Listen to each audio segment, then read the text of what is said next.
400 lojas fechadas, 900 funcionários que da noite para o dia perderam seus empregos e $1 bilhão em reestruturação. E aí entra aquela pergunta que eu acho que talvez pouquíssimas pessoas pensaram em fazer um dia, principalmente se tratando de uma das maiores representantes do segmento cafeiro do planeta. Será que a Starbucks vai sobreviver? Fala pessoal, sejam bem-vindos a mais um vídeo aqui no Diário de um Sócio. Meu nome é Rafael Costa e hoje eu vou falar um pouquinho sobre os anúncios que a Starbucks fez sobre o seu processo de reestruturação. Ela está passando por uma mudança gigantesca, o novo CEO aí anunciou que vai fechar um monte de loja, quer mudar várias coisas que se perderam ao longo do tempo, que fazem parte das raízes, da Starbucks, que fez ela chegar aonde ela é hoje. Starbucks passou por muita dificuldade, teve queda de faturamento recorde em alguns trimestres aí para trás e foi uma empresa que sofreu muito na época da pandemia da Covid-19. E a Starbucks não conseguiu se reestruturar muito bem de lá para cá, passou por alguns problemas. Então ela anunciou aí esses cortes agora no mês de setembro, algumas mudanças que ela vai fazer, que eu vou mostrar para você no vídeo de hoje. Antes, já se inscreve aqui no canal, deixa o seu like. Se você gosta desse tipo de conteúdo, isso ajuda muita gente a continuar. 25 de setembro de 2025. A Starbucks solta um comunicado que deixa o mercado completamente em choque. 1% das suas lojas da América do Norte seriam fechadas, ainda naquele mês. Parece pouco, né? Mas são 400 lojas. 400. E junto com isso, 900 funcionários corporativos seriam demitidos também naquele mês. Mas aí tá o detalhe que pouca gente percebeu. A Starbucks tem mais de 32 mil lojas ao redor do mundo. Fechar 400 é apenas uma gota no oceano, na verdade? Não. Porque isso não é só questão de números, é um sintoma de que a empresa estava sangrando, como se diz o ditado. É um canário na mina de carvão, anunciando que, opa, peraí, tem algo errado acontecendo aqui. Quem assinou essa decisão foi Brian Niccol, o cara que salvou a gigante Chipotle e transformou completamente a cultura da Taco Bell, uma outra também gigante norte-americana. Ele foi contratado pela bagatela de $100 milhões e a sua missão? Muito simples, salvar o futuro da Starbucks. Olha o que ele disse sobre as lojas que vão fechar. Elas não atendiam às expectativas de nossos clientes e parceiros, ou não eram lucrativas. Traduzindo, essas lojas eram um verdadeiro fracasso. Mas como isso aconteceu? Afinal de contas, a gente está falando de uma das marcas mais onipresentes do planeta, principalmente se tratando de café. Para entender o que deu errado, primeiro a gente precisa entender o que deu certo. A Starbucks, ela nasceu não para vender café, ela vendia uma experiência. A Starbucks tinha uma filosofia muito forte que era o conceito de terceiro lugar. Não era nem a sua casa, nem o seu trabalho, mas era o lugar onde você poderia ir tanto para poder relaxar, trabalhar ou encontrar os seus amigos e desfrutar de um bom café, paz ali, tranquilo, como se fosse uma forma de refúgio, digamos assim. No início, a estratégia era genial, expansão agressiva, crescer ao máximo. Quanto mais Starbucks, melhor.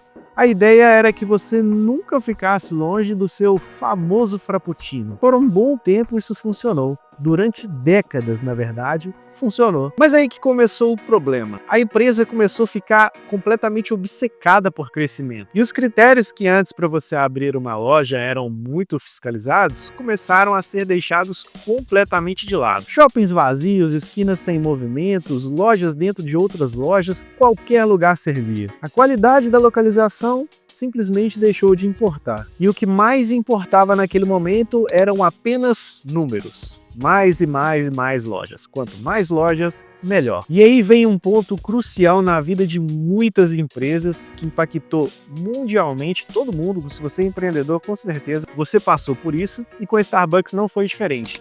A pandemia da Covid-19, que mudou simplesmente tudo. As pessoas começaram a fugir dos centros urbanos. O home office da noite para o dia virou uma regra. E adivinha onde a Starbucks tinha o maior número de lojas? justamente nos centros urbanos, onde as pessoas já não estavam mais. R.J. Hotov é analista da Placer AI, uma empresa que literalmente monitora para onde as pessoas vão. Apontou o óbvio, mas que naquela época muitos ignoraram. Os consumidores migraram dos centros urbanos. As torres de escritórios ficaram vazias. Os aluguéis continuaram muito caros e as Starbucks desses locais viraram verdadeiros elefantes brancos. Enquanto a Starbucks dormia no ponto, uma horda de concorrentes muito fortes apareceu. Cafeterias independentes menores com cafés melhores e mais baratos. A Blank Street Coffee crescendo como cogumelo. A Blue Bottle focou mais naquele público mais snob do café, a galera da classe mais alta. E a Dutch Gloss simplesmente destruindo no modelo drive-thru.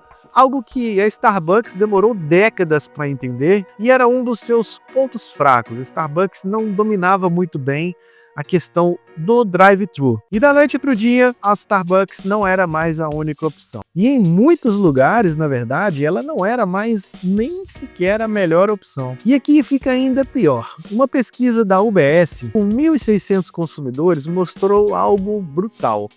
70% dos entrevistados disseram que estavam reduzindo as visitas a Starbucks por causa dos preços. 70%. E o pior, o problema é maior entre as pessoas que ganhavam até $100 mil por ano, que era nada mais, nada menos do que exatamente o público-alvo da Starbucks quando ela começou. Ou seja, a Starbucks se tornou cara demais para o seu próprio público. Ela expulsou os clientes que a fizeram grande. Sabe o que o próprio CEO Nichol falou? Abre aspas, que pedidos móveis tiraram muito da alma da nossa marca. Pensa nisso. A Starbucks virou um aplicativo. Você fazia pedido pelo celular, entrava correndo, pegava o copo com seu nome escrito errado e saía. Zero conexão, zero experiência, zero terceiro lugar. A empresa que revolucionou a experiência do café se transformou numa versão glorificada de fast food. E aí vem a parte que é o terror de todos os empresários, CEOs e pessoas da administração de qualquer empresa. Os números, porque eles nunca mentem. E ali estavam os números que nenhuma empresa gosta de ver. 6 trimestres consecutivos de queda de vendas nas lojas que estavam abertas há pelo menos um ano. 6 trimestres. As ações caíram 9% nesse período. Depois de trocar o CEO por diversas vezes, erros estratégicos atrás de erros estratégicos, a gigante Starbucks estava sangrando. Em setembro de 2024, a Starbucks contrata Brian Niccol, o homem que salvou a Chipotle de uma crise de intoxicação alimentar que transformou a Taco Bell numa gigante de inovação. Ele ganha $100 milhões e talvez a missão mais difícil da sua carreira, salvar a Starbucks. E o cara já chegou metendo o pé na porta, ele não queria perder muito tempo. Ele fez uma lista de exigências que ele queria que fossem implementadas já de imediato na Starbucks. E a primeira exigência dele foi que os baristas deveriam voltar a desenhar nos copos. Se você já foi em alguma Starbucks, você já teve essa experiência de vir com o seu nome escrito e o pessoal lá faz um desenho, um emoji, uma carinha sorrindo, alguma coisa do tipo, um coraçãozinho.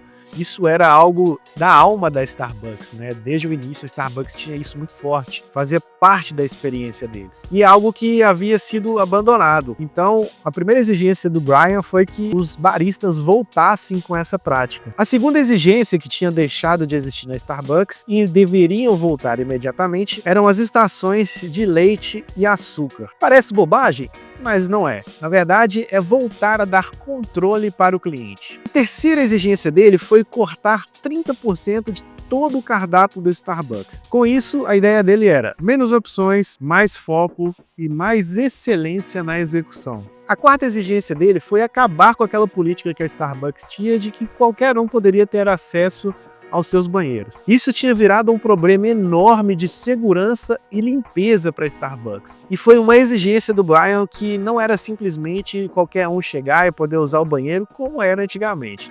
Então seria algo mais controlado e voltado para os clientes da Starbucks. A quinta exigência dele foi que 1.100 funcionários seriam demitidos imediatamente logo no início de fevereiro. E agora mais 900 demitidos, totalizando a demissão de 2.000 pessoas. Esse é o tipo de decisão que faz com que os empresários possam parecer os malvadões, né? Cortar gastos nunca é uma decisão fácil, mas é extremamente necessário em alguns casos. E o Brian não teve dó não, galera. A sexta decisão dele, 1.000 lojas seriam reformadas imediatamente. Cadeiras confortáveis, sofás, mesas, tomadas para carregar o seu celular ou notebook. Era a ideia do terceiro lugar de volta à Starbucks. E a sétima e talvez a cereja do bolo é que todas as lojas da Starbucks seriam reformadas nos próximos 3 anos, seguindo os moldes dessas primeiras 1.000 lojas que seriam reformadas ao longo desse ano. Mas a gente sabe que nem tudo são flores, e quando você quer implementar mudanças muito fortes em uma empresa, principalmente do tamanho da Starbucks, você vai ter algumas resistências. E com o Brian não foi nada diferente. Os funcionários começaram a reclamar. As novas bebidas são complicadas demais, como assim a gente vai ter que voltar a desenhar nos copos?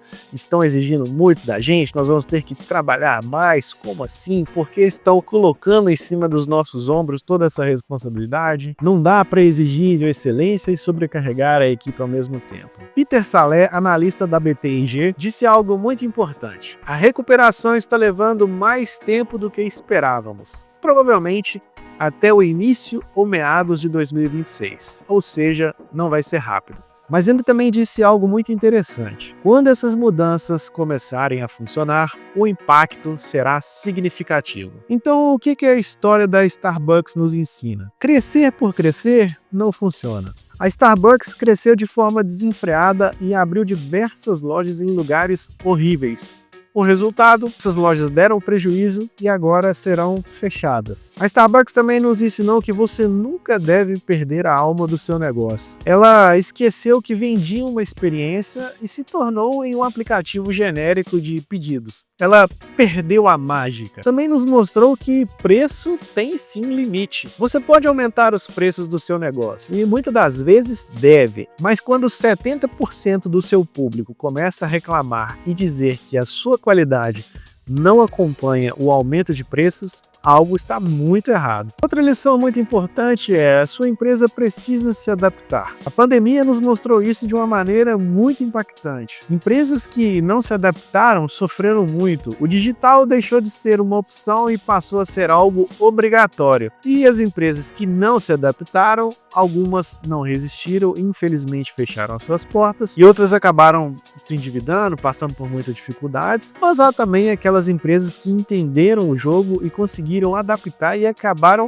crescendo em meio à crise. É aquele ditado, pessoal. Alguns choram e outros vendem lenços. E outra lição muito importante: a sua concorrência não dorme. Quando você acaba relaxando, deixando de lado e não se preocupando em melhorar o seu negócio, da noite para o dia podem aparecer empresas mais ágeis, mais baratas e com produtos melhores do que o seu. E, inevitavelmente, elas vão acabar tomando o seu lugar, que foi o que aconteceu com a Starbucks. Então, voltando à pergunta lá do início, será que a Starbucks vai sobreviver? Sinceramente, eu acho que sim. Não a Starbucks que nós conhecemos hoje, mas uma Starbucks completamente renovada. Mais com aquela cara de cafeteria de bairro, sabe? E não aquela cara de máquina corporativa. Talvez isso seja bom, na verdade até necessário para a sobrevivência da Starbucks. Porque se a gente for parar para pensar, a história da Starbucks é a história de muitas empresas grandes que conhecemos. Elas nascem com alma, com propósito e proporcionando uma experiência diferenciada. Com isso, acabam crescendo demais, perdendo o rumo, até chegar ao ponto em que os números da empresa começam a obrigá-la a voltar às suas origens, que é o que nós estamos vendo acontecendo hoje com a Starbucks. É algo humano demais para ser só sobre café. Se você chegou até aqui, deixe seu comentário, me fala aí como tem sido a sua experiência na Starbucks. Você acha mesmo que o cafezinho deles é bem superfaturado? Eu confesso que, para mim, eu acho.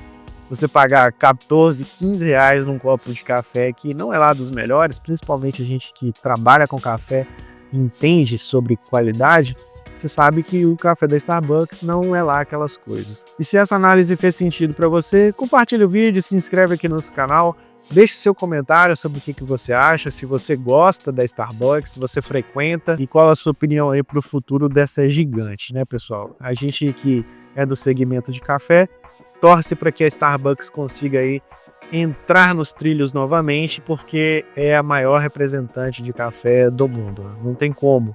Acho que todo mundo conhece a Starbucks, seja pelos filmes, né, que séries, sempre o personagem principal ali tem alguma cena muito marcante numa Starbucks.